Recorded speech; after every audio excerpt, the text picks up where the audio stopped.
Hello అందరికీ happy women's day. Women అంటేనే wonderful కదా.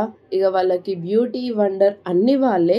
ఇక మా చెల్లె వాళ్ళ ఆఫీస్లో పాట్లక్ అంట ఈరోజు.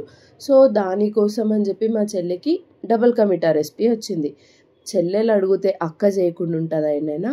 ఇక నేనైతే ఫుల్ బ్రెడ్ తీసుకొచ్చి క్యూబ్స్లా కట్ చేసి ఒక 2 hours అవట్లా డ్రై చేసేసి ఆయిల్లో డీప్ ఫ్రై చేసుకొని పక్కన పెట్టుకోవాలి. ఇప్పుడు ఒక పెద్ద బొగన్లో పాలు వేసుకొని దీనిలోనే షుగర్, కొంచెం ఇలాచీ పొడి, కుంకుమ పువ్వు ఉంటే వేసుకోండి, లేకపోతే లేదు, కొంచెం కలర్ యాడ్ చేసుకొని ఒక్కసారి ఫ్రై చేసిన బ్రెడ్స్ ఉన్నాయి కదా వాటిని దీనిలో మిల్క్లో వేసి తీసేసి ఆ మిల్క్ని మొత్తం కోవాలాగా చేసి పైనుంచి వేసుకొని పైనుంచి డ్రై ఫ్రూట్స్ వేసుకోవడమే. ఇట్లా ఒకసారి ట్రై చేయండి, మస్తు ఉంటుంది. ఇక మా చెల్లె వాళ్ళ ఆఫీస్లో అయితే ఫుల్ హ్యాపీ అయ్యారు, మస్తు నచ్చిందంట. మీకు కూడా నచ్చింది కదా, ట్రై చేయండి.